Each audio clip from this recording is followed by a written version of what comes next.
I did just want to sort of kick this off and introduce myself again. I am the board chair of Rogue Farm Corps. My name is Maya, and I'm super excited that for the first time ever, I think, all of our staff and many of our board members are joining you tonight virtually to share and give you an update on how Rogue Farm Corps is adapting to this moment, but to also share what we are seeing in our communities across Oregon. And one of the strengths of Rogue Farm Corps, I believe, is that we are a statewide organization, and it allows us to really see trends and differences and take a sort of more holistic view of really the resiliency of our food system in this moment. As many of you know, Rogue Farm Corps' mission is to train the next generation of farmers and ranchers in Oregon. And we do that through hands-on educational programming. And you're going to hear about that tonight, our internship and apprenticeship programs. And we also do that through farmland succession support, and we call that our Changing Hands program. Some of you may have attended a Changing Hands event or workshop.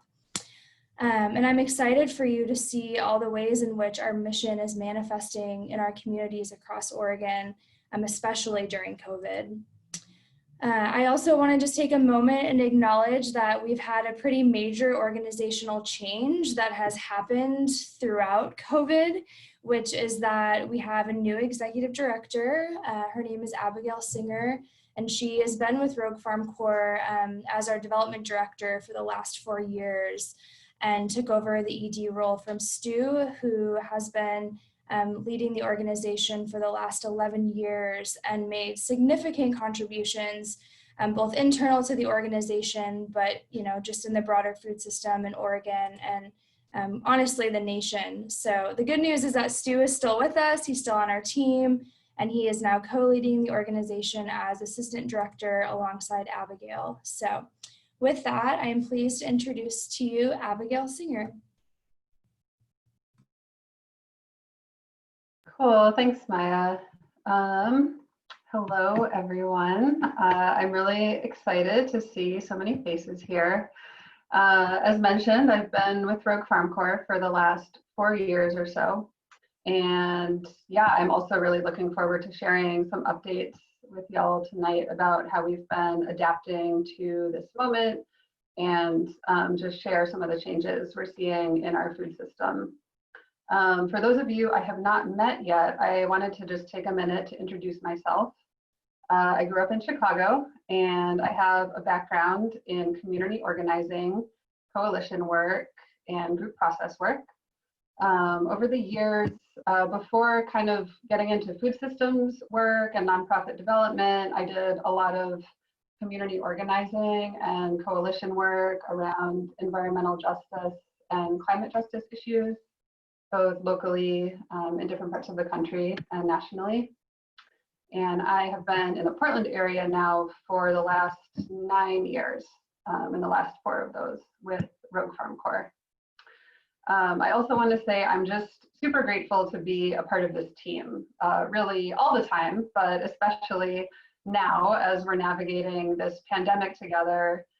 There's a lot of uncertainty, obviously, but I think we're able to really count on each other in a good way.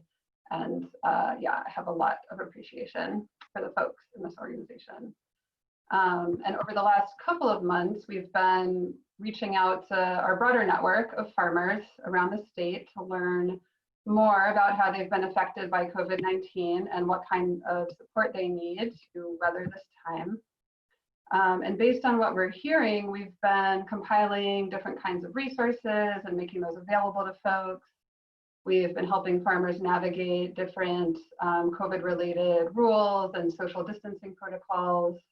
And we've been advocating for more federal and state relief funds to be made available to the people who really need it most, who are being the hardest hit by this crisis.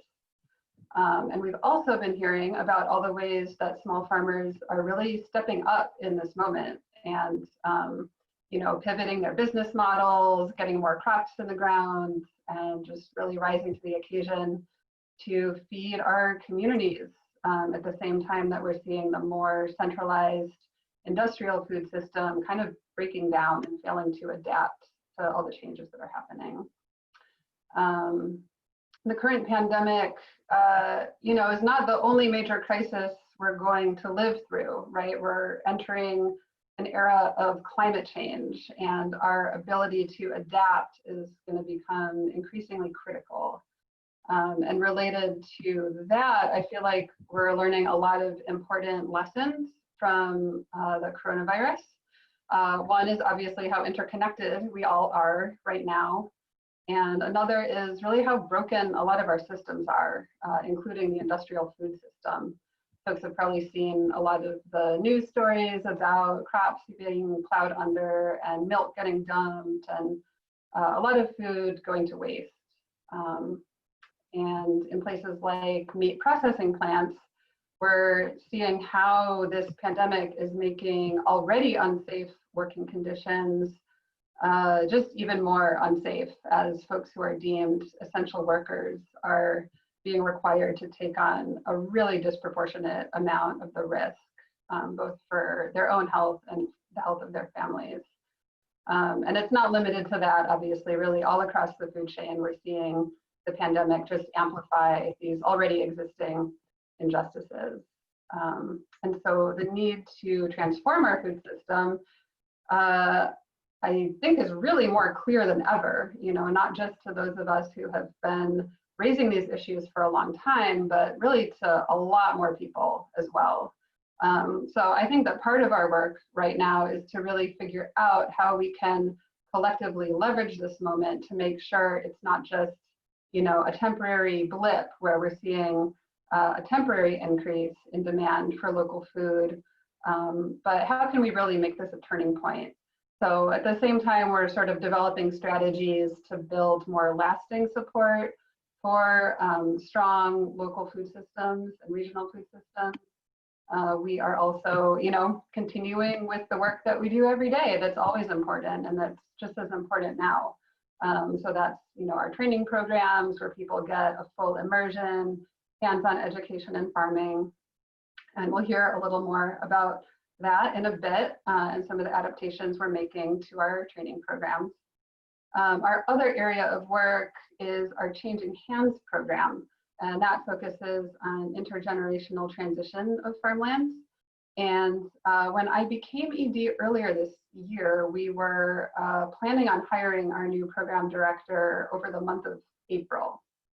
And then in March, everything changed. So we're really excited about the future direction of this program. And we've just pushed our hiring timeline back a few months due to everything we're in right now, and until we get a slightly more clear picture of what our funding is going to look like for the next year. But once we hire our new program director, we plan to build on the past educational work that we've done to develop some new programming and just increase opportunities for beginning farmers to gain access to land and other resources that they need to get established. And, as Oregon sort of slowly opens up and we maybe begin this stance of like opening and closing businesses and navigating the rest of the pandemic, I think there will be a lot of work also yet to be determined to advocate for a just recovery. And hopefully we can also galvanize some of that momentum to, adjust transition and work toward more systemic change across the food system.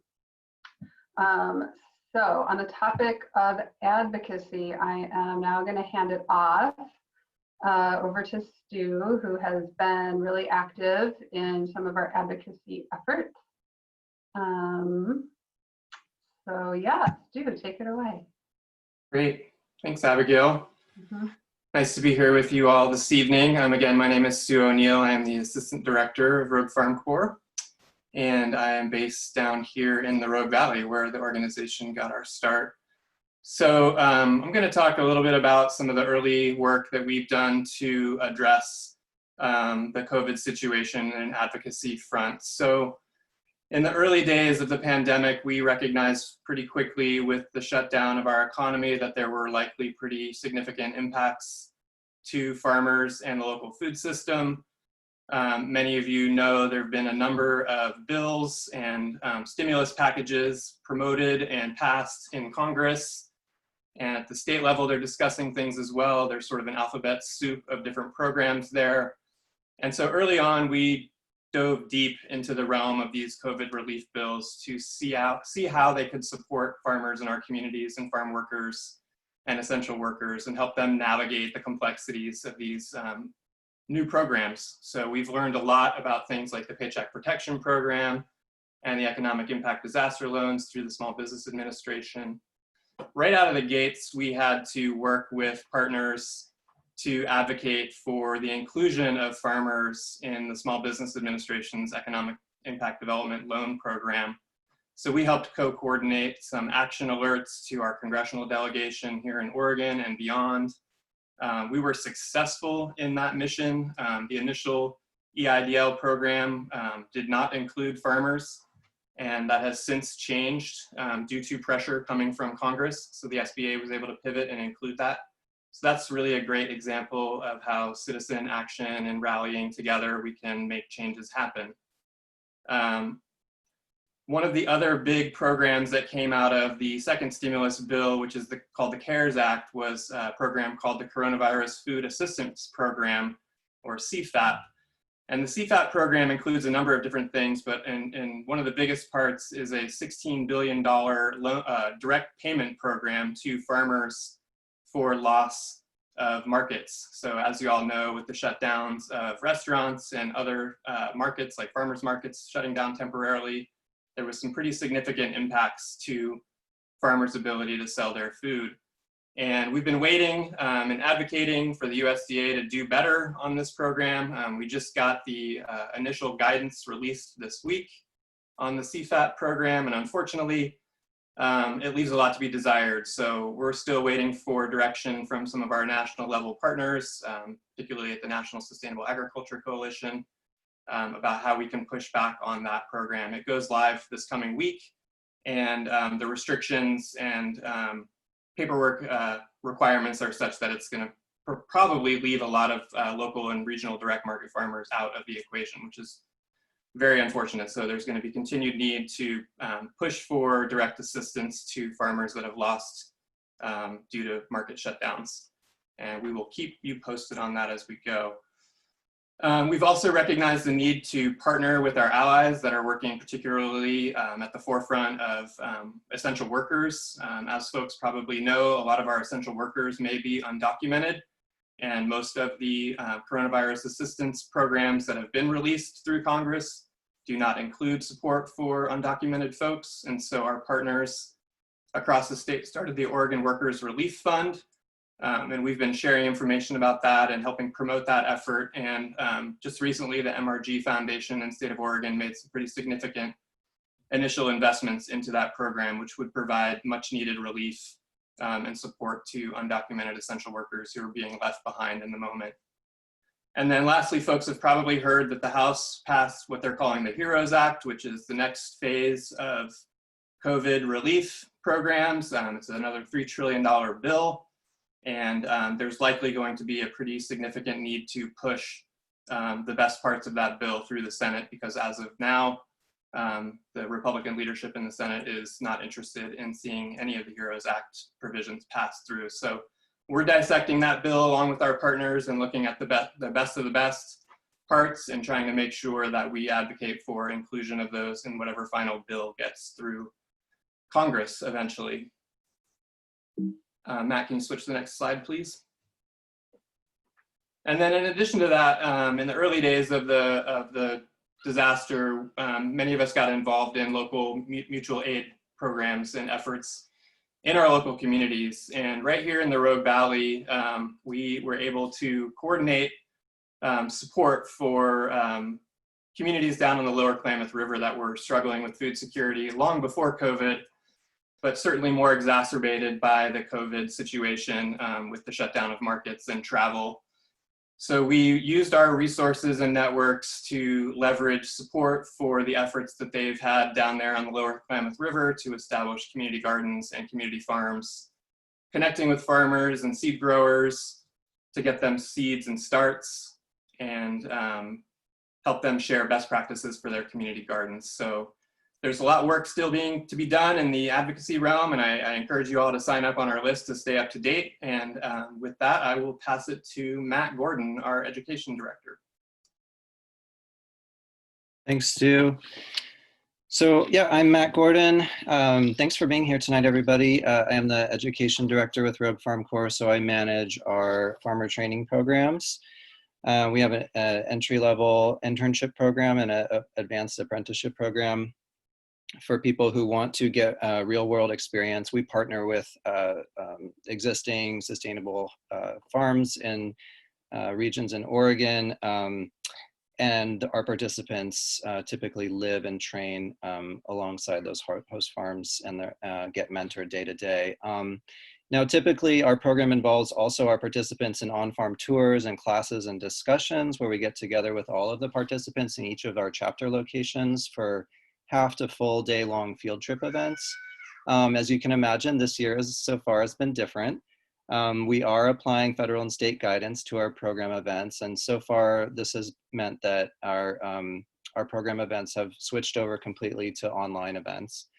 And as guidance evolves and changes and things start to reopen back up, we're going to follow the guidance that's given and alongside with input from our partner host farms and our participants to create a protocol that will allow for on-farm tours and classes to resume.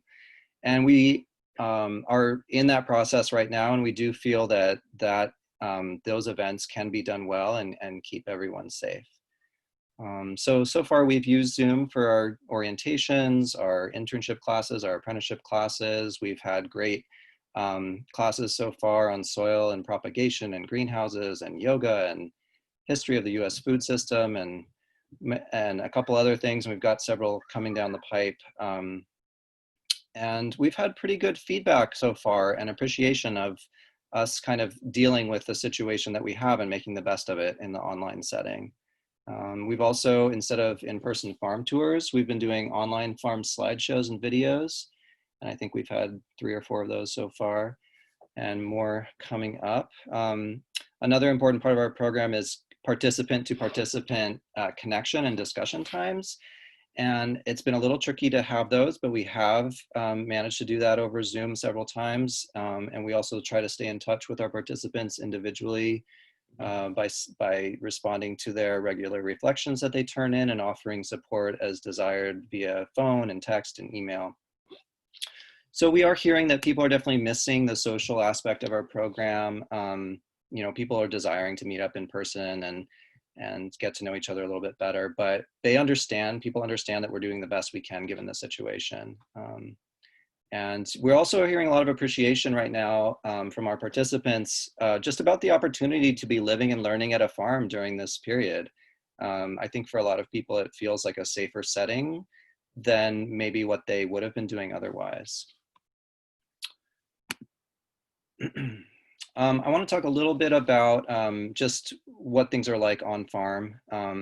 So we've been helping our host farmers, our mentor, our partner farmers create on-farm COVID-19 safety plans, the goals of which are to keep their farm crews safe, including our participants, keep the food safe, and keep customers and people who interact with the farm safe. And there are a lot of agencies which have been working really hard to provide farmers with appropriate guidance, such as the Oregon Department of Agriculture, OSU Extension, and lots of others. And we've been asking our farmers to provide us with a written document applying guidance to their on-farm setting.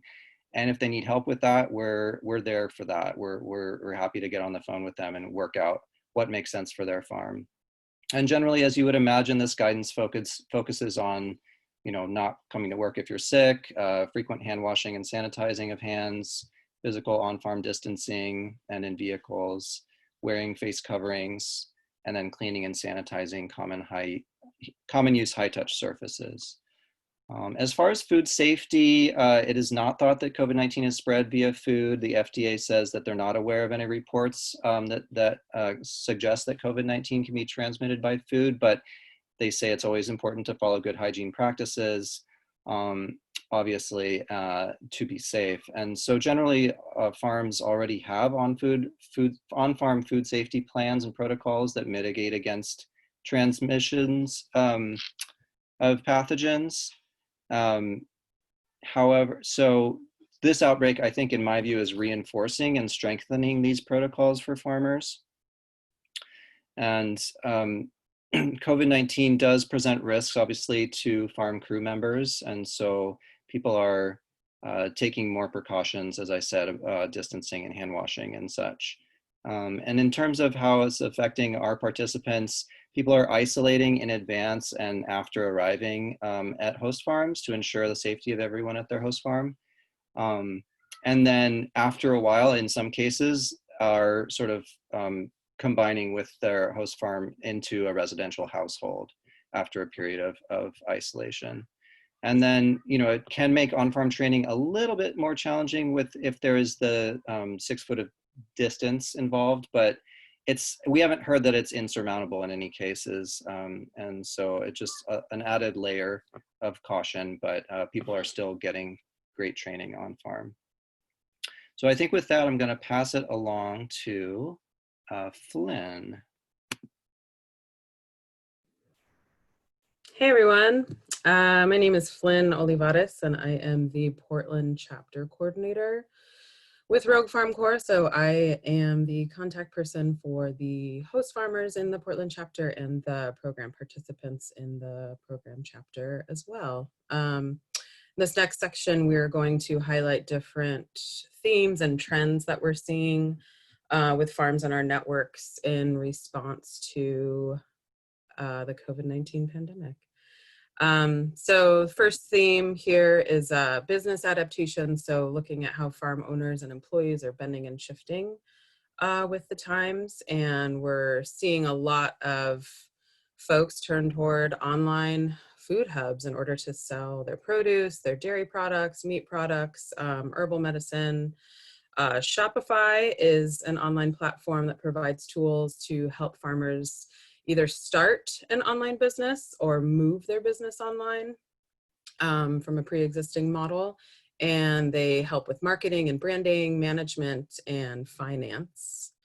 Young Agrarians is a farmer-to-farmer resource network, and they offer resources to farmers regarding economic development, sustainability, and a lot of resources, again, to adapt your business model to moving online, which is something that, a lot of farmers maybe haven't done, who, solely focus on selling at markets, selling to restaurants. So, and part of adapting your business model is also thinking about and addressing potential legal issues. And Farm Commons is a nonprofit organization that strengthens the legal backbone of the farming community. And they offer a lot of free resources on their webpage to address business and legal issues, specifically in response to COVID-19.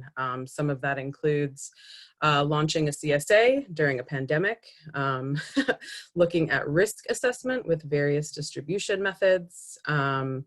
There's a quick guide to COVID-19 paid sick and family leave, paycheck protection program. So yeah, they've got a lot of resources there.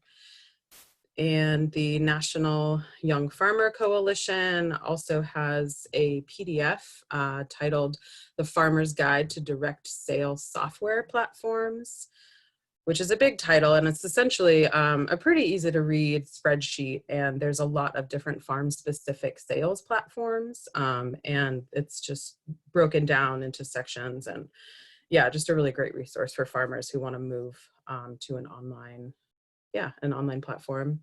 And Milk Run is one of those online platforms based in Portland. And how it works is consumers can go online, order from over 100 different farms, farmers, ranchers, makers, and they can order their products. The farmers and ranchers deliver those products to the Milk Run site, and then Milk Run folks put those boxes together and deliver them to the people that ordered them. Barn to Door is another web store platform, and they also provide resources to farmers, including one-on-one coaching to help implement best economic practices, especially for folks that are moving online for the first time.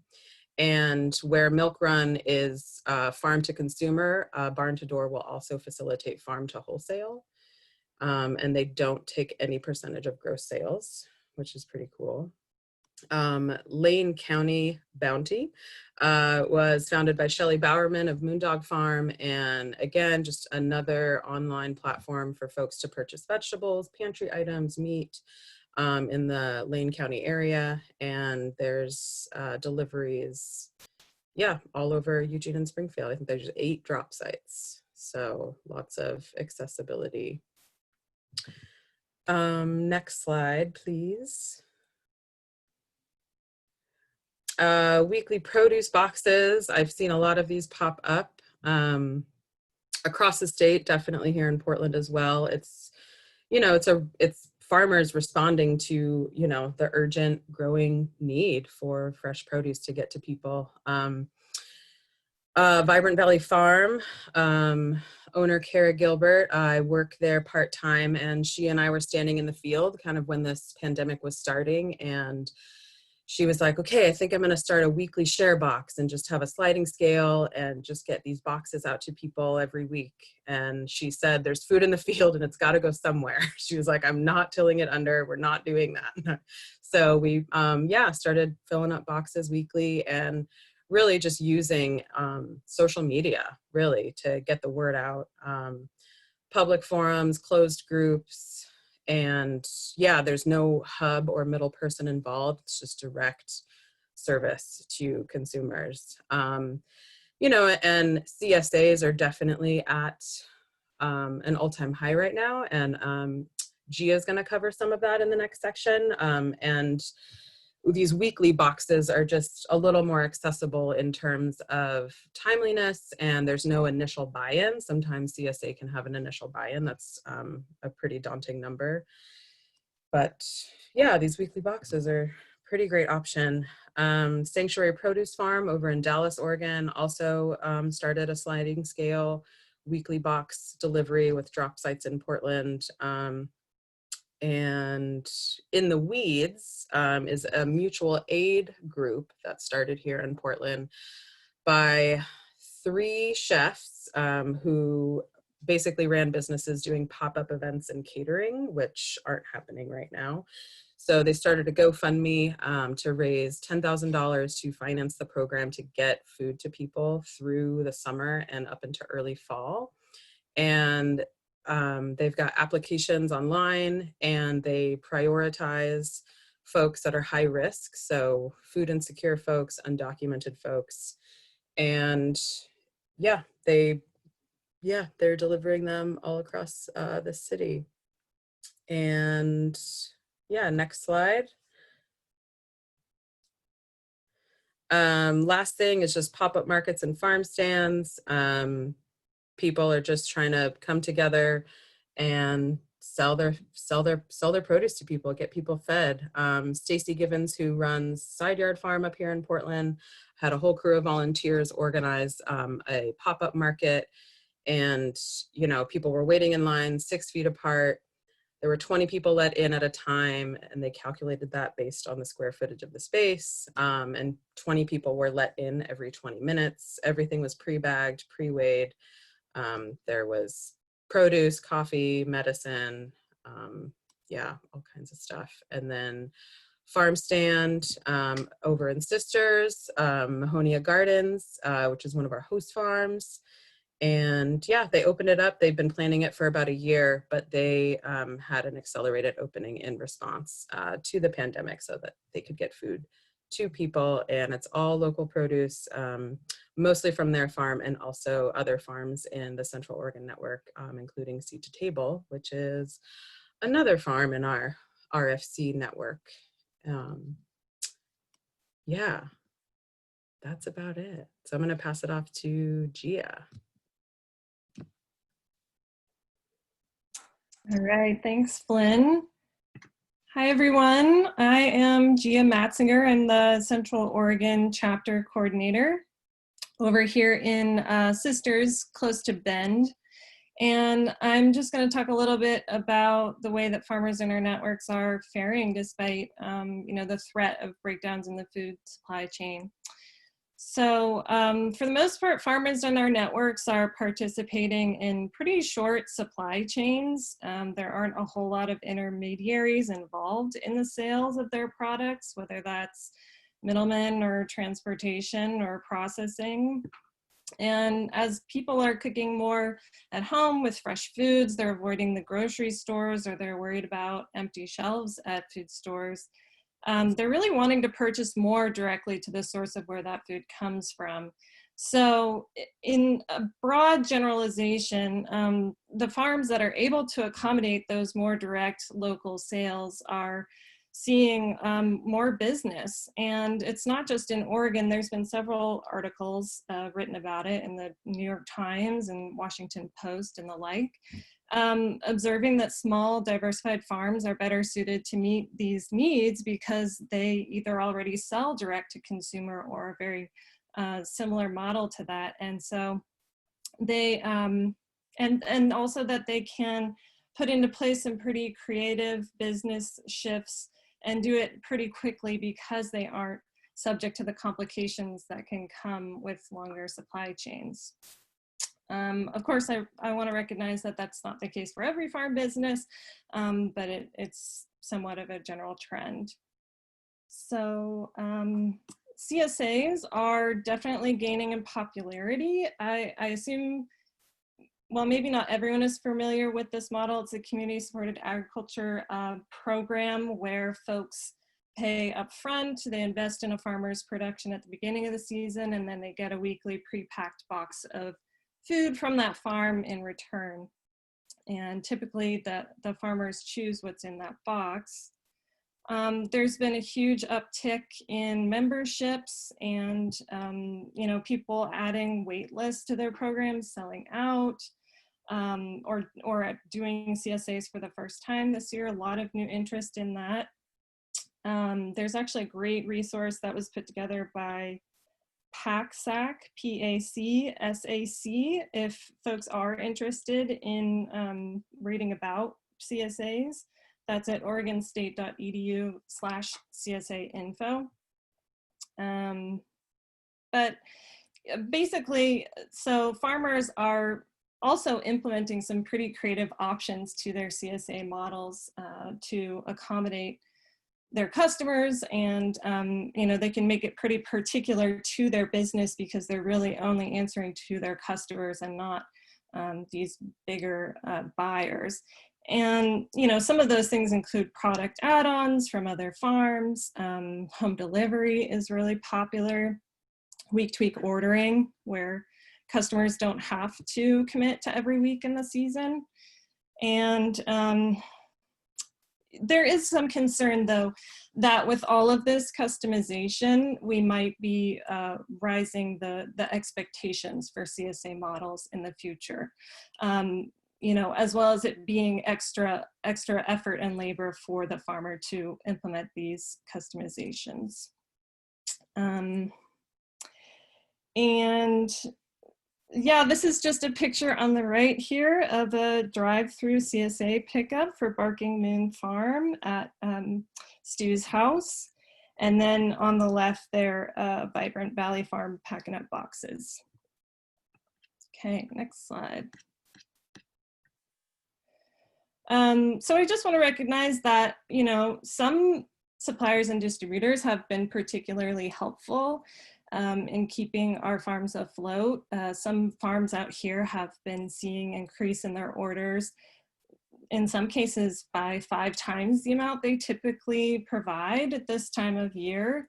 And just to note a couple of examples, Agricultural Connections is a supplier distributor, and they have a pretty unique model where they can aggregate local produce and sell either directly to consumers or through a local wholesale orders, typically to restaurants, caterers, things like that.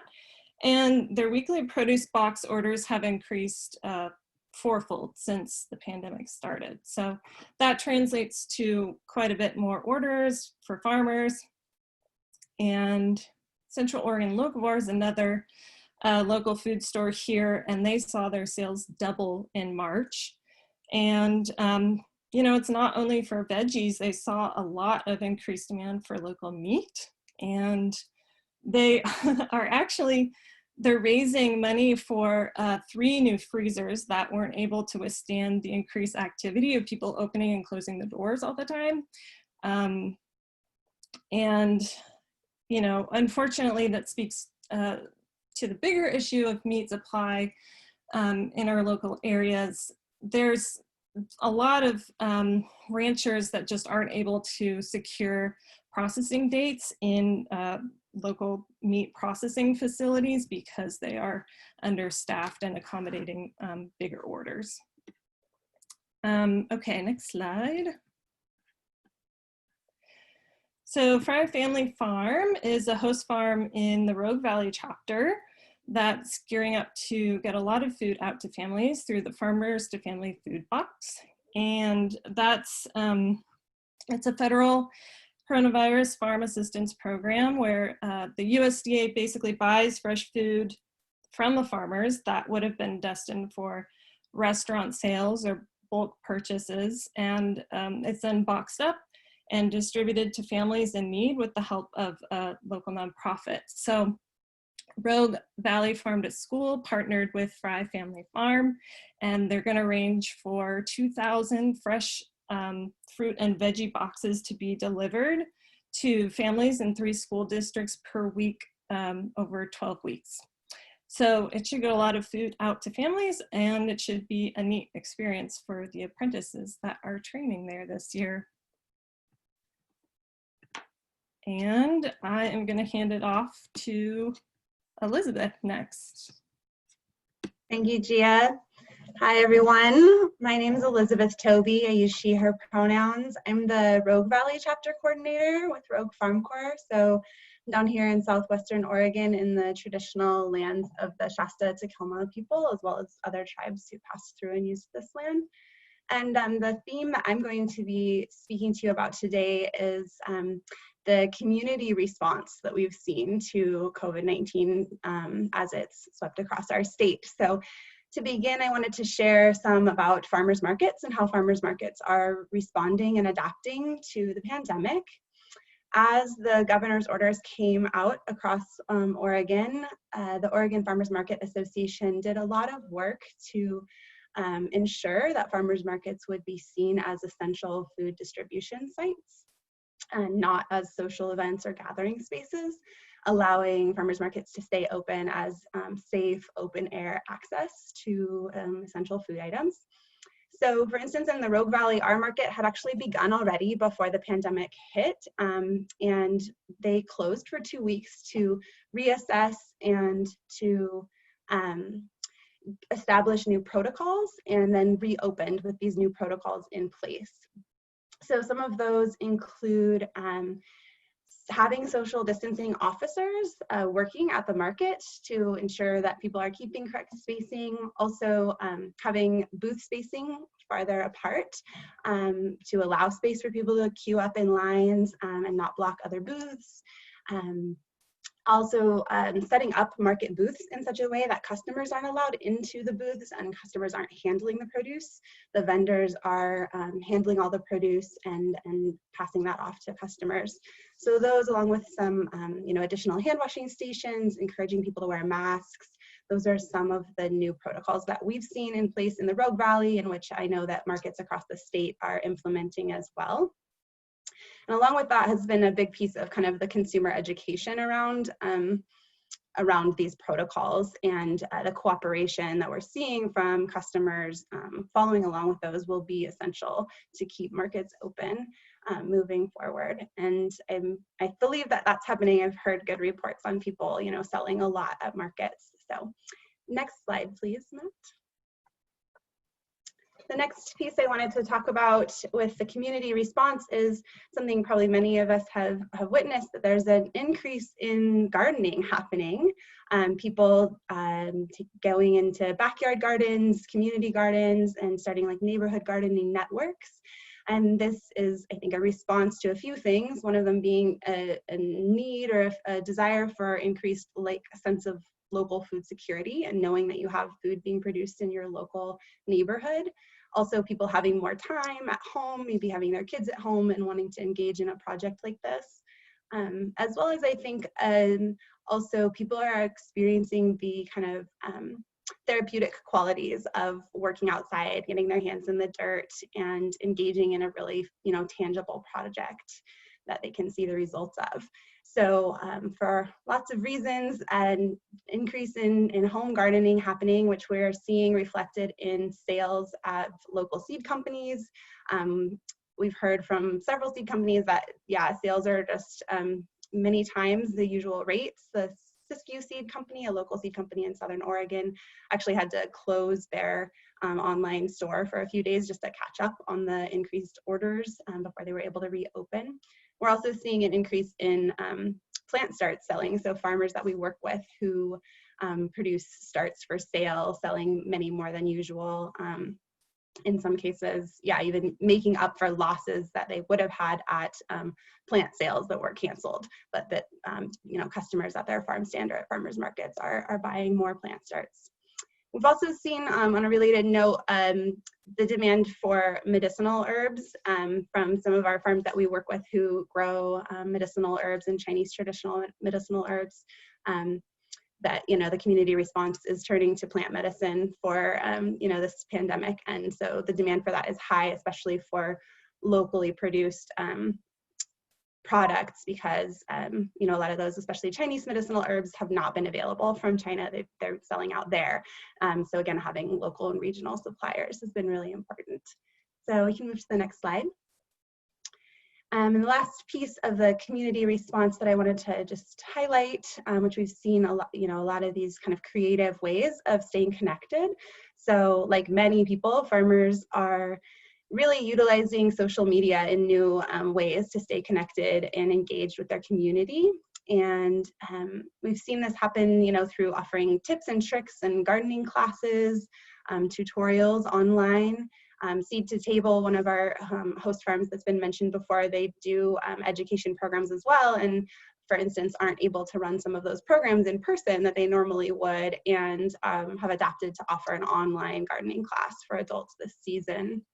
Some other versions of that we've seen, some creative live stream conversations. This picture is from a project, the Food Conversations series, that was a partnership between Blue Fox Farm here in the Rogue Valley and the Culinary Breeding Network to do conversations and interviews with farmers, just talking about how they were responding and adapting, as well as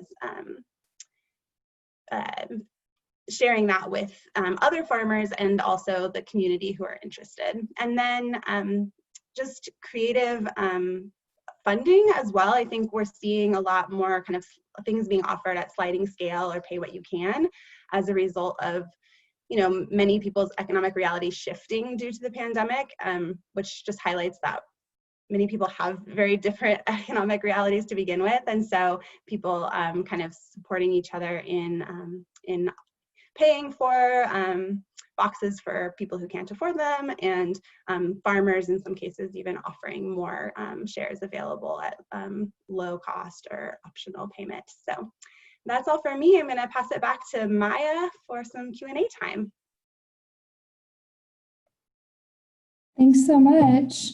We are going to be using the raise hand function for Q&A, so I thought I would just sort of help orient folks to how they raise their hand.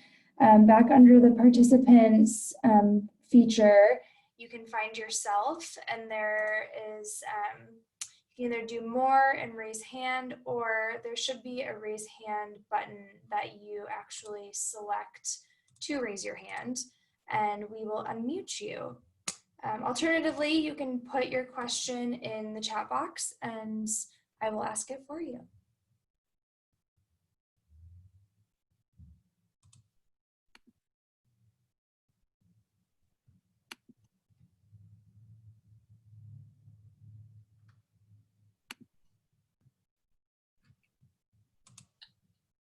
All right, we've got Robin.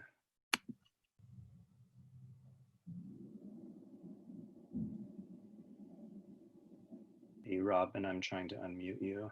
There we go. Is it working now? Yes. Yeah, I was tapping on the little microphone-y. I'm Robin Lindsley. I'm from Forest Grove. I am one of the founders of Dairy Creek Community Food Web here. And we've been functioning since 2011. We do all kinds of things, but more recently we've been doing gleaning a lot. And this last year we gleaned at the farmers market pretty much exclusively. And there were, in our little market, there were like 5 or 6 farms who would contribute every single week, which was wonderful.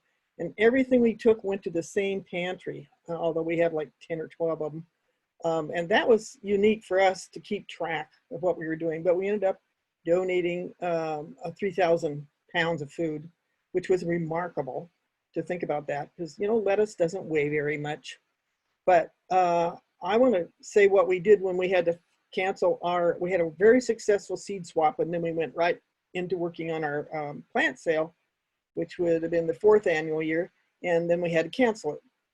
So instead of tossing our little starts, of which we had several hundreds, we wrote a grant we were not successful in achieving from the city, and we have now started a new food pantry garden, about a ½ acre of garden. And at this point, people don't understand what we're doing, I think. The word's not getting out well enough. But I want to say that that was an option that we thought of, and I was happy to hear that some farmers have been doing that same thing, rather than just, you know, say, oh, food, now we can't do that part. That people are getting, I think, wonderfully creative in how we are going to do food and how we're going to keep people from being so hungry. The pantry that we were donating to ended up recently, instead of 70 families, all of a sudden they were doing double that. You know, 140 families were coming for food. And that's been shaking up the city too. So I'm very interested in everything you guys are saying, because to me it all relates. We got to feed hungry people. So thank you for the work that you continue to do.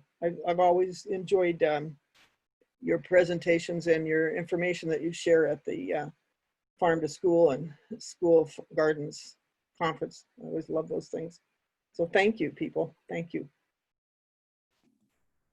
Thank you, Robin, for all that you're doing. It sounds like you have a lot going on as well, and you're doing important work also.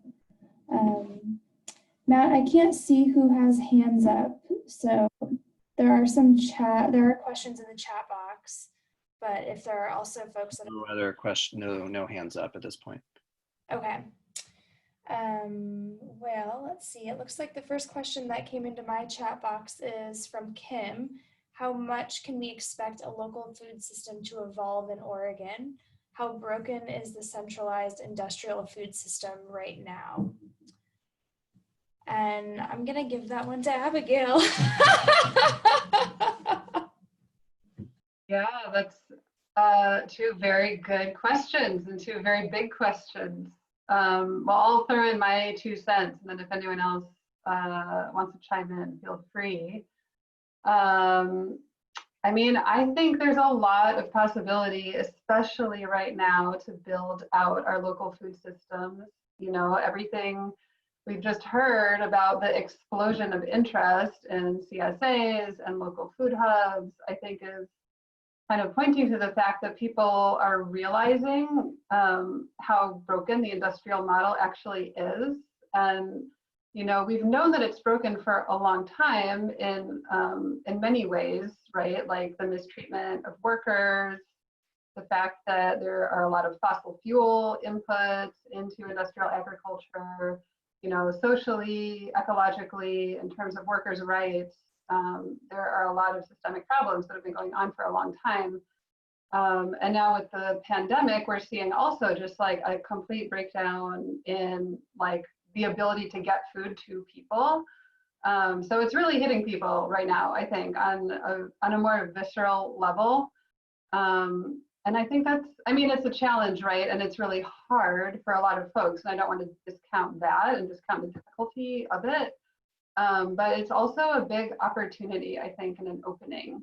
And don't think it's going to happen by itself. I think it's going to really take all of us. It's going to take building a movement, you know, like Robin was just talking about, how they're doing what they're doing. And it's just up to all of us and all of our different communities and niches where we find ourselves. Maybe it's kind of getting together with neighbors and doing like bulk buying together. You know, there's infinite ways for people to plug in. But yeah, I would say, you know, my answer to that is movement building, and let's like connect with each other and strategize about how can we really utilize this moment to make sure that we can have lasting change, and then it's not just like this temporary spike that we're seeing.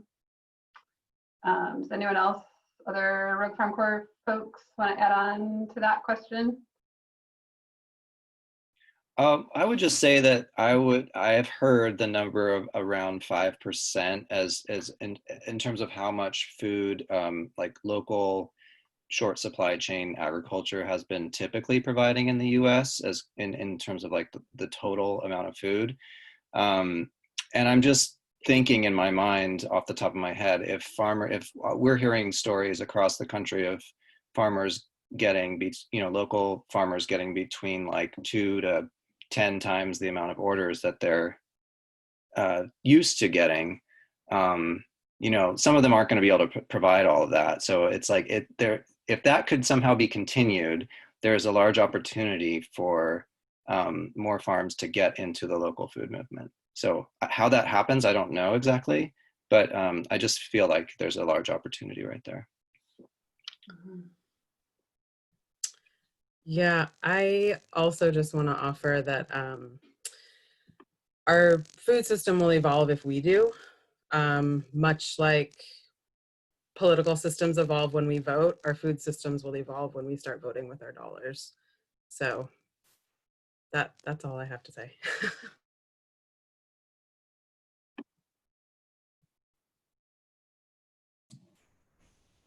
Thanks, Flynn.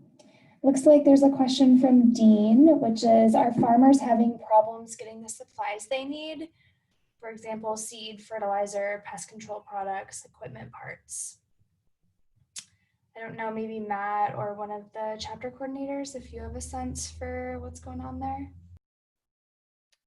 I haven't heard too much in that realm. I think mostly no is the answer. There are, you know, there's probably a few exceptions. I've heard about a scramble for paper bags recently in the Portland region, but it's not like they can't find them. It's just the easiest place to find them might not have them, but if you look around, you can find what you need. I think some things got more expensive, maybe that were coming from China. I don't know if T-posts were in that realm, but I heard that they were extremely expensive. So those are some of the things I've heard of. I don't know if anyone else has heard specifics. I think seeds. I think most farmers had, oh, sorry. Yeah, it's okay. Yeah, I've heard of seed companies running out really quickly here in Oregon and just like across the country. And some seed companies have actually had to, pause taking orders in order just to fill the orders that they do have. So yeah, seed saving might be a thing this year that a lot of folks get into. Yeah, to add to that, I was just going to say, I think for as far as seeds, many farmers have, you know, they've put in their seed orders far ahead of time. They're placing orders over the winter for this year, so probably avoided a lot of this kind of shortage of seeds that just hit. But it'll be interesting to see moving forward how that continues as this evolves and as more people are gardening. So that's all. So it looks like we are at time, and I know, Natalie, that you have a question, but I'm confident that we'll follow up with you to answer it.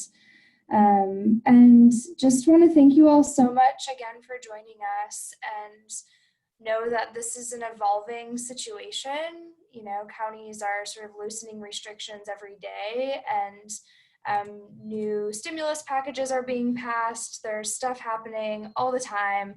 And Rogue Farm Corps is committed to keeping you engaged and our community informed. We really are committed to working together to strengthen our food system. So just keep watching for announcements on social media. If you're not on our newsletter, I encourage you to sign up. I promise we don't spam you or send you many emails a day.